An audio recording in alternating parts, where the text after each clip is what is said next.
Welcome to the virtual version of the International Film Festival and Forum on Human Rights. I'm Catherine-Lune Grayson, and I have the immense honor to speak with Aziz Muhamat, who was the 2019 laureate of the Martin Ennals Awards for Human Rights Defenders. Aziz fled from Sudan in 2013, and he ended up spending years in the Australian offshore immigration system. After the boat he was traveling on was intercepted by the Australian authorities, he was sent to a detention camp on Manus Island in Papua New Guinea, along with hundreds of other refugees and asylum seekers. In 2016, he started using a smuggled phone to send 30 seconds voice messages by WhatsApp to a Melbourne-based journalist. Over time, he sent nearly 4,000 messages to report on his experience. These became the basis for the Messenger podcast, a powerful, immersive account of exile and of how a policy of offshore processing translates into the life of one individual. Aziz became one of the few public voices among the hundreds of men held on Manus Island. In 2019, he was finally granted asylum in Switzerland. Good evening, Aziz. Thank you very much for being here. Good evening. Thank you for having me. The discussion is titled "The Voice of the Voiceless," and it asks who should be given a voice to speak of people's experience and suffering. In short, do we need celebrities to shed light on other people's plight, or can people themselves speak for themselves? And this will guide the conversation tonight. Before we start, know that you're all invited to send questions, and that we will be taking some questions towards the end of the discussion. Aziz, you said before that you were surprised to realize that people knew very little about Manus Island and Nauru. And because of that, I would like you to start by situating people. I would like you to start by explaining a bit what's happening on Manus Island. What did you find there when you got there initially? What were the conditions? Because that will also lead into a discussion about why was it so necessary to speak about what was happening there. Well, thank you very much first for having me once again, and it's such a great privilege to share some of my knowledge that I had when I was incarcerated on the detention center for quite a long time, like 6 years. And based on your question as well, the idea of why people know little about it is because the world were shocked when they see the wave of the refugees or internal refugees and displaced people in 2015, and which dominate the international media platform, and mostly in Europe here, people were, the only thing that they remember is about the wave of the refugees and migrants back in 2015. So it comes to a moment when Australian government was one of the government around the world that they decided to build up a detention center which is operating out of their own territories. And Manus Island and Nauru was one of the, couple of places that which situated in the middle of nowhere. And in fact, like, no one knows about it.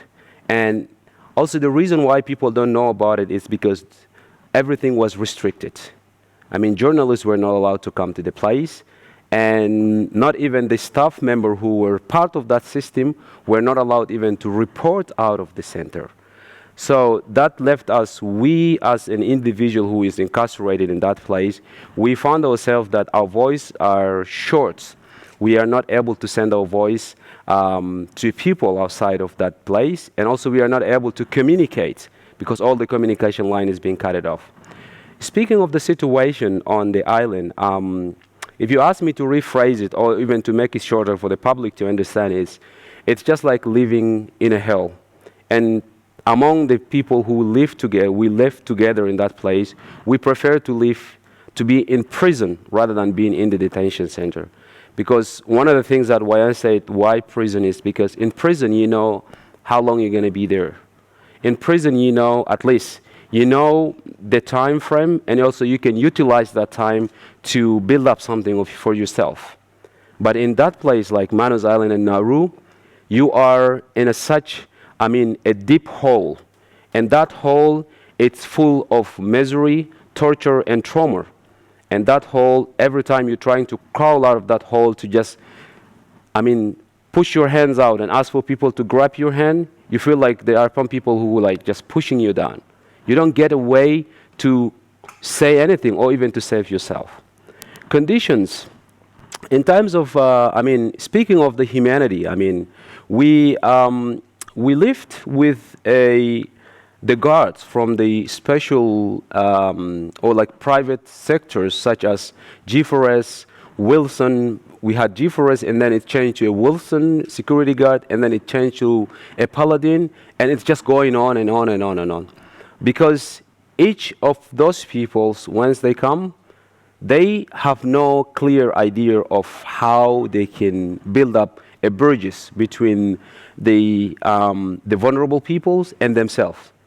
And the only image that they had is like these people who enter our country illegally, and they deserve to be treated like that. That's how they they interpret their behaviors. And every question you ask, even if your personal name, the answer is no. Because individuals there are not referred by names. We were not referred by names. We were referred by a number. And it's also make me that to think more deeper and deeper in terms of the numbers. Why do we need to use a number to refer human beings when we know that those human beings are they are similar, as you, and they are capable to do what you do. And I start thinking about, what happened in the history way back to the concentration camps. That's the only time when people being referred by number. And that was, many, many decades ago. But now we are in 21st century, where is still people referring by numbers.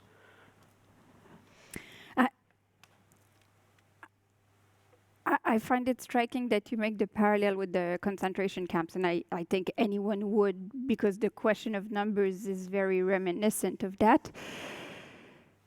And you're saying that was a very long time ago. However, I think that when you look at refugee experiences, you have similarities across decades. And when we first spoke, you were talking, and I mentioned this reminds me very much of Hannah Arendt, who was a refugee of a completely different era.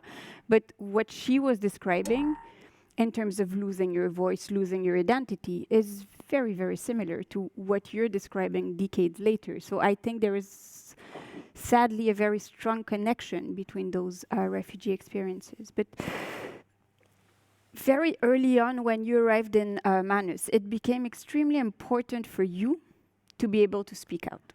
You tried to get hold of a phone, you tried to reach out to people. Why was it so clear to you that you needed to be able to engage with the external world? Because you took great risks to be able to speak out. You were not meant to be able to reach out to the external world.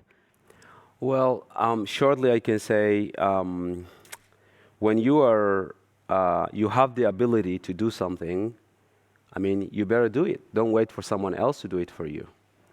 And I found myself in a situation where I speak the language and I have the key that will guide me to communicate with the rest of the world. So what else do I need to do is I need to take the risk. And then taking the risk is you have two things to do. Number one is you have to lock your emotion toward even your family. Put it in a tiny box and throw it behind you. And then you have to lock your personal needs. As a human beings, like your personal need, you have to put them aside. You have to stand there as a human being, but with no hopes and with no future. And all you have to do is, even if you're going to lose your life, you need to communicate with the rest of the world. And what really, really encouraged me to do that is because when I started this initiative back then in 2013, after my arrival, 2 months after my arrival, I realized that we need to do something. If we don't do it, no one else is going to do it for us. And if people today want to do it for us as well, there are so many people out there, they want to help. They want to speak in our behalf. but the voice is not very strong. So the difference is when I tell the stories and when someone else tells the story, there is a difference. People listening to me as this is speaking, that I went through this 6 years of my life, and now today I'm standing here and I'm trying to, help. And it's the same thing that is the same as this when he was there on that island like 6 years ago. He took the initiative to be in the front line, taking the bullets, rather than just other people taking the bullets. You be in the front, take the bullet to protect everyone behind you, and then look for other risky and dangerous situations to try and send your voice out. And I was punished for that.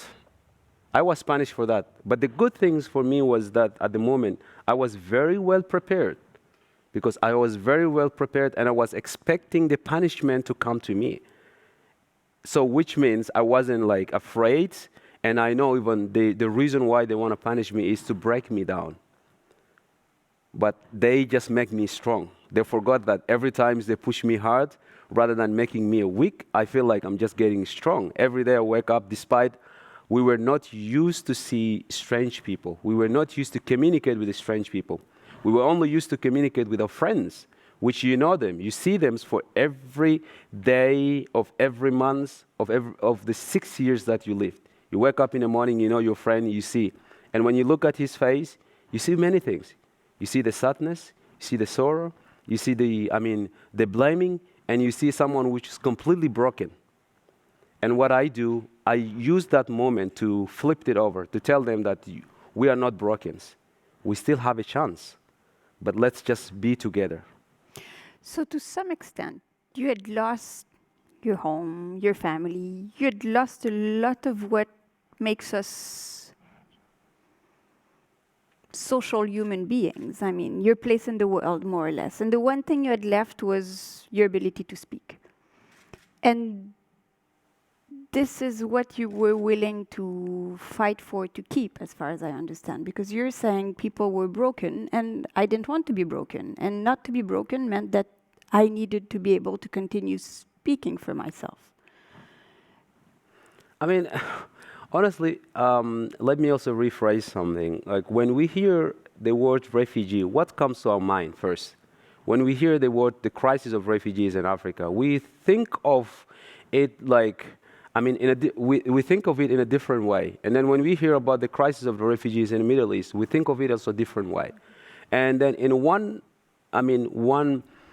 simple word, that when we think of refugee, people were now trying to differentiate even refugees by using some people are vulnerable, others are not vulnerable. But to me personally, we use the word refugees to take some people's identity away and give them a new identity. And fair enough, you remove that identity, you give them the identity, they accept it. But what happened is that identity, the new identity that you gave it to them, it's turning them to a numbers. It's turning them to a number that where, people use a database to collect numbers. People using, some other, terminology to describe them. So the fact is, if we, as the ones who has this new name, if we don't stand up and speak and use the platform that we get, I don't think people will get to know us. I don't think people even will be able to connect the East and the West together.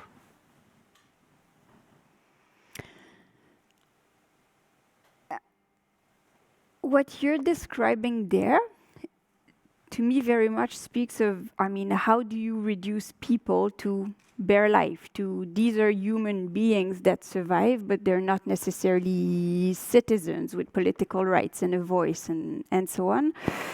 And you're describing what it is to be labeled a refugee. Now that you're out of a setting such as Australia, do you have the same perspective on that label, or is it a word that you would be more at ease with, to say, well, I came here as a refugee? Or do you still feel it's a reductive or a diminishing label? To me personally, as Aziz, I feel like I'm proud. I'm proud to use that name, the name that is being given to me, and I'm proud to fight and keep this name.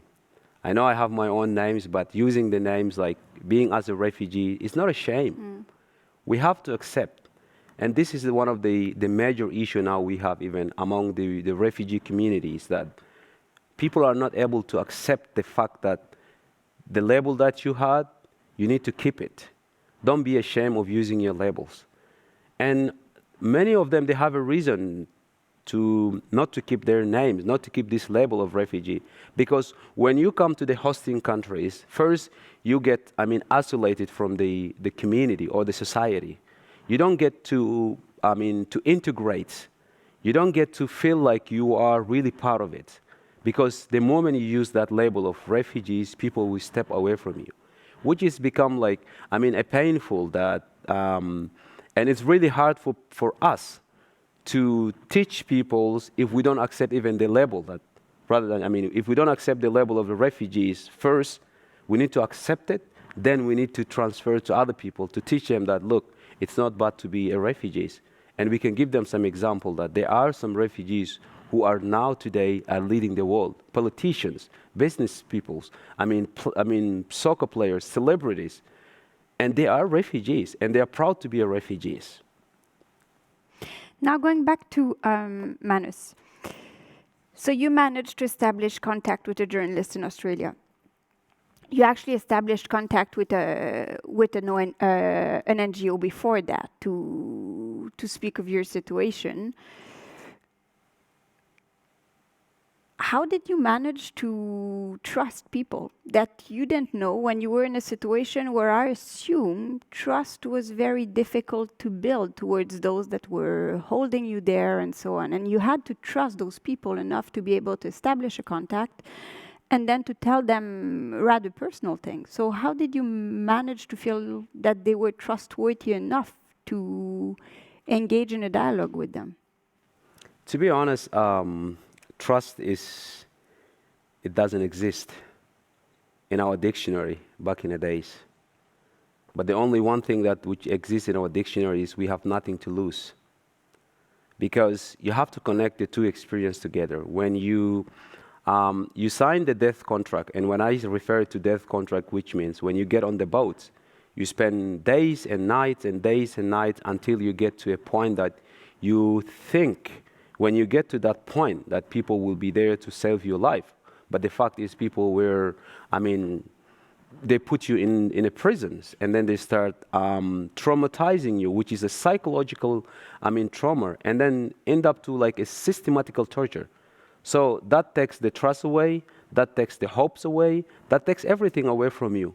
But one thing that will never take it away from you, which is I have nothing to lose.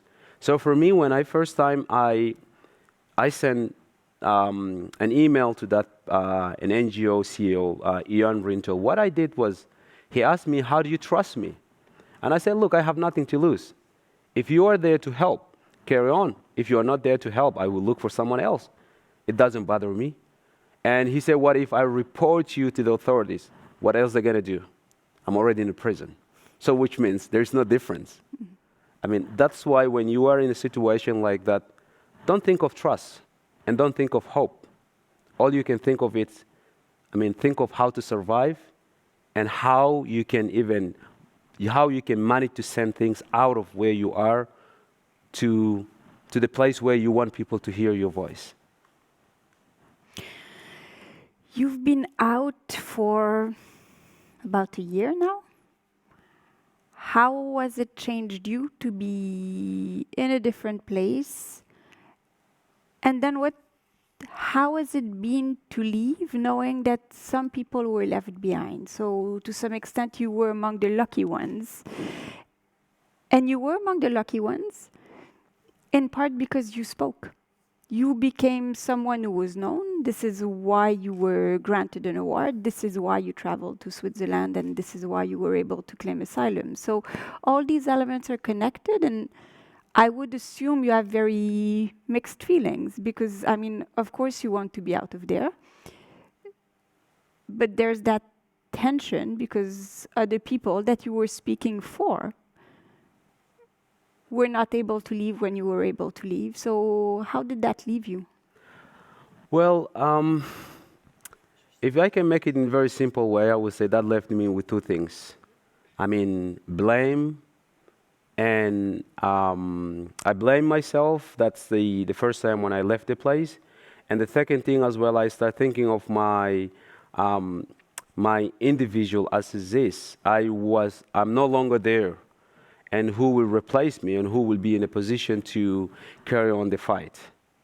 But the fact that also I promised myself that I'm not going to give up. It doesn't matter where you are, but you have to carry on. Because you started it, and then you have to finish it. But it looks like it's not going to finish. It's just going to go on and on and on and on. And as long as you're still alive, you're going to carry on with it. And back to me, I mean, I don't say that I was a lucky one. I mean, I don't use a luck here. This is not a luck. And the reason even why they got me out of there, based on what I did, and I didn't do it by myself. We did it together. We did it together as a collective people in that center. And when I came here, I made it very clear that I wanted to go back. Because the reason why I wanted to go back is I want to finish what is unfinished, what I have started already there. But again, when I changed my mind to stay here in Switzerland and seek for asylum, I just started to, make a balance of 6 years that I was there. I fought for so hard to get the attention of the international community, because we felt that we've been completely ignored, not by the international community, but as well by some of the international media, as if like we don't exist. And then I came here to just draw the attention of the international community, to inform them that, look, people were locked up there, kids were locked up there. I mean, several lives have been lost. Many mothers have suffered. And what is going on? Why we don't hear all the condemnations? Why we don't hear, anything about us here? And then I decided to stay here to be in a position where I can speak in an event like this. I can also speak in several other events to share not only my story, but our stories. And also to make it very, globally, because what we are seeing today it's a crisis, and the crisis is there from day one, and the number is increasing every day as we speak. And if someone like me, I made it all the way here through my struggle, and I'm still struggling, I think I will I will motivate several other people in a different direction to speak up for themselves. It's a time for us to speak up for ourselves. And when I blame myself, because I blame myself on the first few months when I decided to stay here, because it was so hard. It's a life decision, and I was not even prepared for it.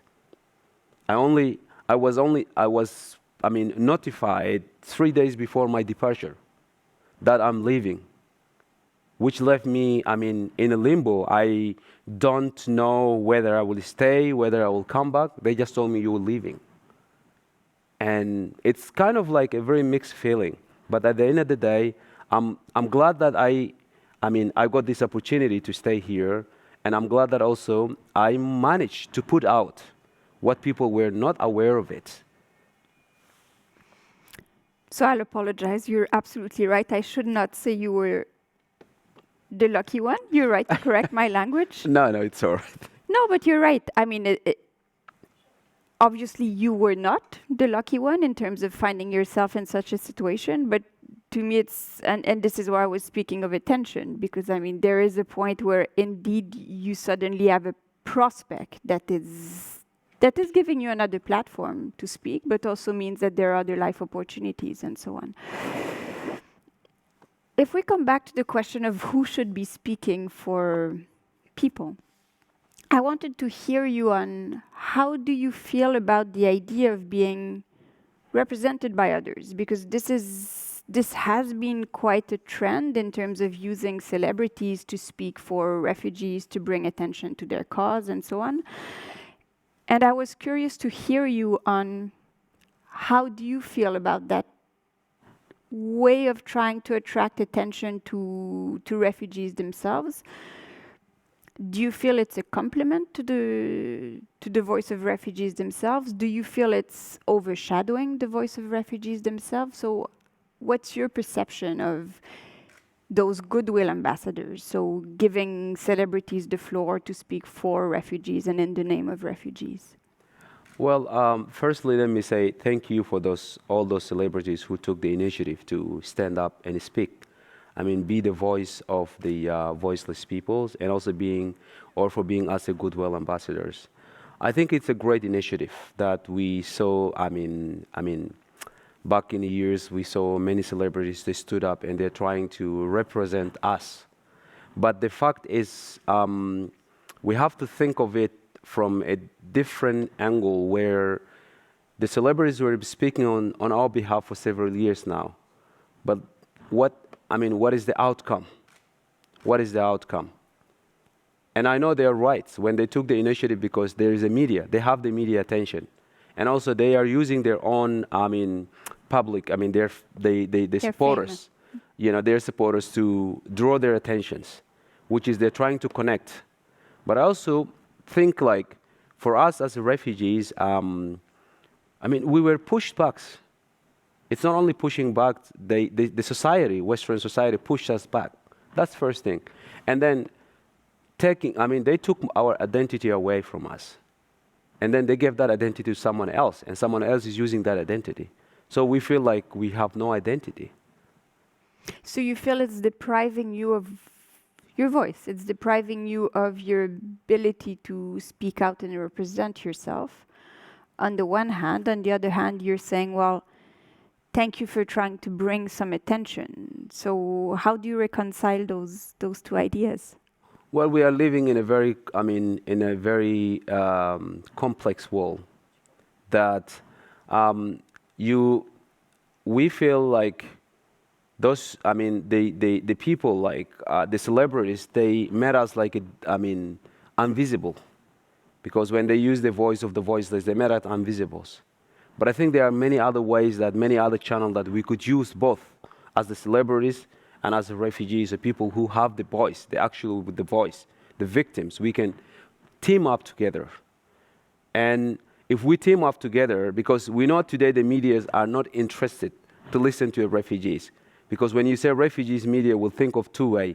Either they want to put some story of, an angry refugees who have really, really suffered a lot, or they want to put like a tragedy, or they want to put something else. But there are some, good stories of the refugee where they need to be put it out there. But we don't get that platform, international platforms. And now we see that international platform owned by certain celebrities. And those celebrities now, they become goodwill ambassadors. But again, how can we connect the bridges between, East and West? So to connect the bridges between East and West, we need to team up. Each celebrity needs to team up with the refugees. Allowing them to use their own platforms. Teaming up with one of the celebrities, they can allow you to use their own platform. You can speak, rather than the celebrities speaking on your behalf. Rather than their own word, it should be your own words. It should be your own story. No matter how you can tell your story, but it should be your own story, so that you can make people feel that it's me, humans, right? I'm capable to do what you do. And I am not invisible, I'm visible. So you're saying that their fame and their platforms, they could use that to help refugees be heard. Rather than speak for refugees, they could speak with refugees, or put refugees forward, or put the stories of refugees forward, using the fact that they have a huge outreach, often a much greater outreach than just about anyone else. I think, putting refugees forward, I think this is one of the best strategies. And what we need to do is we need to teach people. How can we teach people? We need to share our own stories. If we start to share our own stories, people will understand that how hard it is to leave your family behind, how hard it is to risk your life, how hard it is to leave your loved one somewhere around, and you completely, you completely blocked you're numbed your personal emotion, that even you don't have emotion no longer for your own family. Now you're struggling to build up your own life. You're struggling to build up your own life. You're struggling to prove to that hosting country that I'm a good person. I deserve this chance. Which means it makes you like in a situation, it's in a situation where you don't even get to think about your country anymore. You want to think about this place. And you always think about, what if I did something wrong? So this is also, it's a trauma by itself. And now if we ask the celebrities, if we can use that platform to communicate with people, people will get to know us. And we will get to know people so that we can help and make this world a better place. If we take your specific example, is your sense that when you started engaging with the rest of the world, would it have helped if you had been able to use the platform of someone who's extremely followed and well-known? Was that an avenue that you ever explored? Because when I'm listening to you, you're saying, well, we can probably work together. There's probably a way that can be beneficial. Now, in a place like where you were, where it's very difficult to establish a contact with just about anyone, would that have been an option, to try to team up with someone who would have been able to carry forward your voice and make sure that you were being heard? Is that something you ever considered? Well, I've never considered it. I've never considered, because I wasn't in a situation that I have option to consider it. I was in a situation, my goal was one, which is like, I need to get our voice out. I need to get our voice out. When we were not thinking about how far that voice can get, and we were not thinking about what kind of publicity are we going to get with that voice, all we were thinking about is how we can get our voice out. And then I can go back again to what I've said. We were living in a very complex world where if you say refugees, you don't get platforms. Medias were not interested in your own stories. But as a celebrities, medias are interested in their stories. No matter what they do or what they say, the medias are still chasing the celebrities. Medias are still offering their, platform for celebrities. And then for the celebrities, if they can cooperate with one refugees, rather than I use the word, the voice of the voiceless, I can also bring someone that they are not voiceless. Mm-hmm. We do have a voice. We do have a voice. And also for the celebrities to say that those people, they have a voice. And I'm no longer going to be the voice of the voiceless, mm-hmm. but now I'm going to be the empowerment mm-hmm. of the voice peoples. So they have a voice. I can bring them up. I empower them. I offer them my platforms. Before my concert, maybe you can say a couple of words to the peoples, just to get the attention of the people that, okay, if the celebrity, she's really there, bringing someone in the platform, sharing the platform with the person, tomorrow many other celebrities will jump in and offer the same thing, rather than just we target them, voice of the voiceless, which means it's really like, to me personally, sometimes I feel like we've been dehumanized. That's kind of dehumanizations. Mm-hmm. No, and to me, and this is why I was connecting it initially with the fact that you were given a number, you could not speak out. These are elements defining what we are as humans, having a name, having a voice, having a family, having a social circle, and so on. So it's removing from people what makes them human. So, and this is in part, I think, why it becomes so important to fight to be able to speak out. I think we're going to take some questions that came in while we were speaking. So the first question is about Manus Island and the current situation there. Someone's asking if there are still people in the detention center. The current situation of Manus Island, thanks God that due to the our works, let me say, I don't know what to say to take the credit for it, our work. So Manus Island is completely, the clear was shut it down. And we have only 4 guys, they are still on Manus, but some of them, they have some, cases with the authority on the islands. And the rest of the people now, they were moved from Manus Island to Port Moresby, the capital city of Papua New Guinea. And they were accommodated in the hotels, and some of them, they were under process to go to United States. Some were also hosted by, few countries in Europe, such as Canada, Norway, France as well. Recently, they extend their arm to take. And we are still also trying to reach out to, I mean, as many European countries to ask if there's an opportunity to reach out for those people who are still in Port Moresby. So overall, we have roughly about 200, plus people are, they're still in Port Moresby. Another question. How festivals and artistic cultural events can help to avoid the appropriation of causes by non-concerned people? And I assume non-concerned people is a reference to celebrities that may not be directly involved, but that's my very personal translation of that question. To be honest, festival, let me say, art and literature were the things that we've used a lot on Manus Island. A friend of mine who goes by the name of Baruz Bichani, he managed to write a book, via WhatsApps. And also he managed to, he managed to speak to many people, to reach out to many universities. And I myself, I did the same thing, many rallies, many concerts. So today, when you're talking about that relevant, the concerts and the artistics are the place where we have a peoples, where you have a people who comes there, meaning hundreds of thousands of people turns up for every, individual celebrities. And if that individual celebrities, even if he has nothing to do with what is happening, if he can say a couple of words, I think we will draw the attention of the people. Because we have two types of people today, even here in the Western countries. We have people who knows what does it mean to be a refugees, and they have people who are really have no idea even at all. They just all they know. Refugees. Yeah, they have no idea even what it means to be refugees. Mm-hmm. So now is the position, if we can ask the artists in their festival to use their own platform, at least to raise awareness, we can teach these people who have no idea about refugees. You can at least learn something about refugees. Tomorrow, rather than you push the person away, you can hug him, offer him a place. Let's share the place together, rather than I push you away. Let's exchange cultural, and I can help you even to integrate. You learn from me and I learn from you.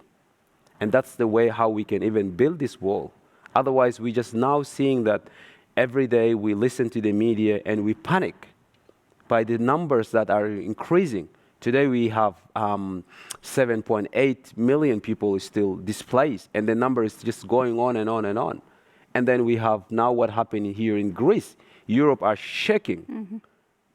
So there's always a way we can communicate with those people to tell them that, look, our leaders are in a position who are making a decision there. They have no idea about what's the current situation. They're just making their own decisions.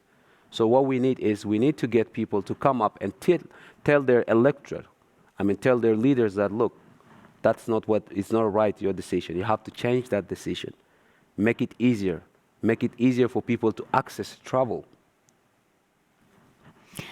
I find it interesting because you were speaking of two categories, people who know about refugees and their experiences, and those who don't. Whereas I would probably have added a third category about people who fear refugees, regardless of knowing about their experience. But when you're describing the reaction in Europe, it's often a reaction of fear that is usually not grounded in an in-depth understanding of people's experience. But I think you also have that group of people that may not know about refugees, but may be very inclined to fear refugees arriving in their countries. So, I think yes. There's also a group of people who are fear of refugees, and there are also people who are silent. Mm-hmm. There's also people who are silent. So the people who fear of refugees, I believe they haven't had a good educations about refugees completely. They had a completely different, a lesson about refugees, and which dictated by maybe such a few individuals, and or even like dictated by such a, the media, because media play big roles, and also media put fear in people's hearts. And if one thing say it's wrong, people will just start thinking about it like, whoa, this is going to be like a colonizations. Mm. right? And I can also say a few things. This has happened when we were on Manus, that I was, during my intervention in the university event, they asked me to speak, and one of the students asked me a question, like, we've been hearing this sort of, a colonization, which is Eastern colonization coming to us, or like Asian colonizations. How do you, do you think that is it right to say things like that? You mean reverse colonization? Well, it's like they're saying reverse colonizations.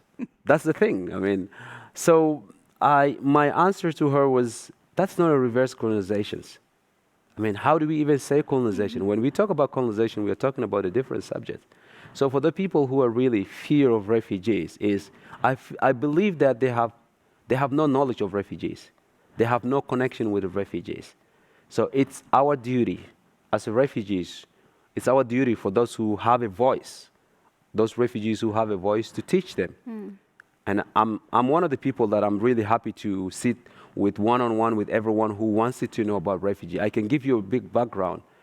And that led me I went to Greece by myself, and I was in Moria with the refugees, and what I saw, something which was really, really shaking me. Personally, I was shocked. Despite even I'm someone I suffered 6 years, but what I saw there was completely changed my, understanding. And also make me feel like there's a lot need to be done in this world. And if I'm not going to be the solutions, I can contribute with my own voice. There are many other people who are really fighting so hard. I can contribute. That's a last question, but you've just said that you were shocked when you went to Moria, whereas I would have assumed that someone who spent years on Manus Island would probably not be shocked. So what was different and shocking? The difference was, I have never had a chance to dig deeper into what is happening in Europe here, especially about the refugees. And I had a different thought, a different view about how, some of the Europes, treating refugees.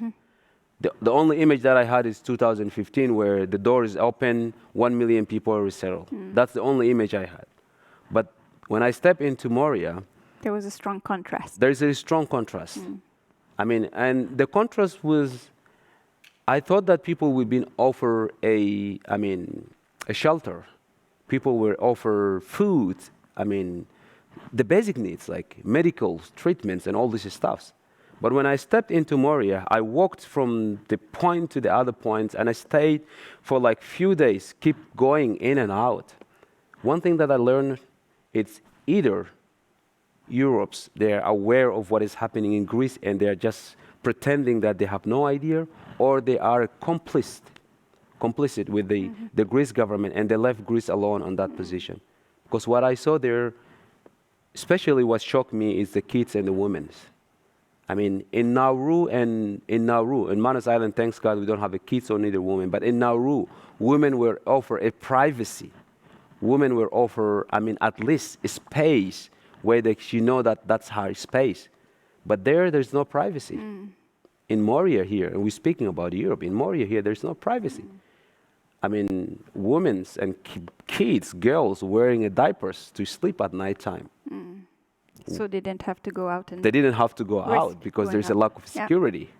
So all of these things we see there, it's just, shaking for someone like me. And I know people would think he's a crazy. It's traumatizing. Well, it's not traumatizing. I want to compare my experience. I'm a human being, and I'm someone who really open to learn about what is happening. I learn about how the Western liberal democratic country like Australia treat refugees. That's my first-hand experience. Then now I'm turning to see in Europe here, which means there is no difference. And even Europe, it's at certain point, it's even worse than Australia. Worse than Australia, which means they're trying to copy Australian human rights abuse, but also they're trying to be very careful that they don't get to criticize, and they just play the game of, okay, it's Greece, your problems. And I can call out in this event tonight that Greece should not be left alone. Europe, this is your responsibility. And I urge all the leaders in Europe that to step in and share this responsibility, because you cannot leave Greece there alone. I mean, and if you leave Greece alone, it's just you're ruining the entire reputation of Europe. There's a last question for me, actually. I take it before giving your last word, but the question is, I work for the ICRC. The question is, why has the ICRC decided not to use celebrities? The short answer to, well, actually, the long answer to that is that there have been several discussions in the ICRC about, do we attract attention to certain crises through using celebrities? The answer has always been, no, we think people need to speak for themselves, or in the worst cases, we will speak of what we see on the ground when we need to attract attention to a specific crisis. But no, we don't think celebrities, we should be teaming up with celebrities to do that. It's a discussion that happens sporadically, so I can't say it's a decision that's been taken for good. My sense is that we should not be using celebrities, but I would say that there is an ongoing discussion. But clearly, until now, there's been a decision to not use celebrities to attract attention to a specific crisis. So that was the ICRC question. I would like to close by asking you to speak a bit of what comes next for you. What do you foresee in the coming years? I understand that you are going to keep fighting for refugee causes. I'd like to know how you foresee the next few years. Well, I know one of the things that I said before, like, I mean, I don't think of the coming years, because I always think about what I will do tomorrow, and I always like in a position to respond when there is a crisis. So for me, basically, what I wanted to do is, I want to build up a space where I can empower people. I mean, use my own experience and also empower people to speak up. I want people to step up and speak, because people are now, most of the refugees now, they are dying in shame. And they are also, locking themselves, and they keep their trauma for themselves, and which is really bad, which is really hurt. I went through that, myself, and I experienced it. And now I live here in Switzerland, but sometimes I feel like at certain moments, I go back to Manus. Certain moments, I go back to Moria. Like that's the thing. It's a common feeling. So building that space also will help me to bring as many refugees as I can, to empower them to speak for themselves. And also, we want to be part of the decision makers. This is one of the important things, that we don't get to see ourselves in that round tables. Today, like, if we're speaking of, all the UN charter bases, start with the, IOM, UNHCR, when they are making a decision, closing a decision with the states, we don't get to see ourselves in that round table. We want to see ourselves there. We want to be in a position with you, so that whatever comes out of that decision, we have our own way to communicate with the people. Because today, if I say something and you say something, will be completely different when it comes to the understandable of the refugees. If you say it, yes, but still people will never take it serious as I say it. Why? Because I was in their shoes. I lived with them for several years under that experience. So anything that comes out of me, that will be people taking out. So that's why I urge, all the NGOs who are really working on that direction, helping refugees, try to do your best to have refugees in a round tables. I said that was the last question, but I have another one for you. I would completely agree with you on the fact that refugees need to be sitting at those tables. However, for the time being, what tends to happen is when refugees are invited to those tables, they're there as a symbol, more than as people who will really have a strong word to say in decisions that are taken. And it's become quite usual to ensure that you have, if you're going to have a discussion about refugees, to have a refugee at the table. The challenge I see there is that they're still, in most cases, not the people taking the decisions. So there's often a sense of tokenism with having someone to speak for refugees and bring that voice, but they don't always have the influence that they would need in those discussions. So to me, you need to go a step further. There has to be more power granted to those people. It's not only about being able to sit at the table, but it's also about having a voice that will influence decisions that are taken at the table. So I kind of wanted to hear you on how you see those voices influencing discussions, because I mean, I attend to a lot of those international discussions on various topics, and that integration to me is still not working very well, because you have your decision makers and then you will have a refugee at the table to give his or her perspective. But it's not necessarily deeply influencing the decisions that are being taken. Because we never think that the refugees are capable to do things for themselves.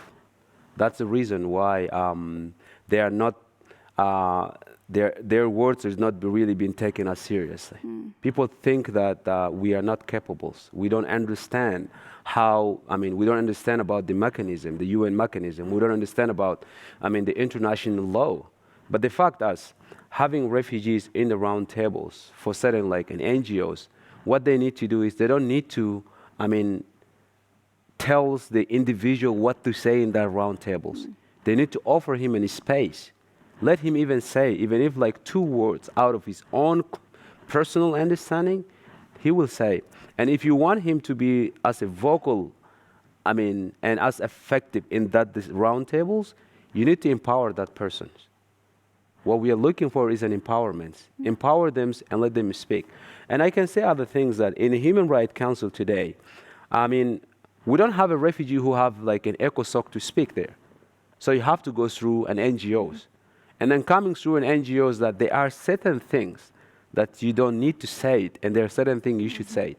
First, they will ask you to soften your language. Second, you have to control, you have to be diplomatic. The fact that they don't let you dig deeper inside you and share what is inside, what is really hurting you, what is really eating you inside out. So that's the thing. What we need to do is we need to offer a space without restrictions, a space without lines. Because they know that even the refugees, they are aware that they are not going to cross the line. But all they will do is, look, I know my limits, and I want to say, the person who I am sharing my ideas with, he's a human being like me. He has a feeling. I don't want to go and talk to you about the paper. No, I don't want to talk to you about what law says. I want to talk to you as a human being. And I want to put you in a position that to imagine yourself, or imagine like one of your family member or relative. If he was in that situation, what would you do?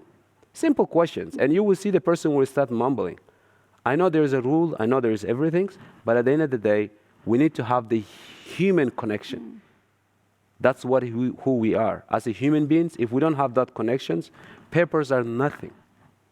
Papers are just a rule set it out by other people who have no idea what it means for someone to cross the ocean. Imagine putting one of your family member in the boat and ask him to cross the ocean, 5 days or 6 days in the ocean. How does that feel? Like you will feel that you will never forgive yourself. So once again, I will say, the space that we offer for refugees, number one, we need to empower refugees. We don't need to tell them what to say, but we need to let them say what they want to say. We need to let them share their story, their pain with the world. Let the people know that how I feel. And I know people will ask me, like, are you feel upset? Are you upset that you have lost 6 years of your life? To be honest, I'm not upset. If I'm upset, I wouldn't be in this chair today. So I wanted to share this with you, that even though I've lost 6 years of my life, but still I'm willing to lose more. If I could able to save one person's life, I'm able to lose more and more. Aziz, thank you so much for this conversation. Pleasure. Thank you for your time. Pleasure. Thank you for having me.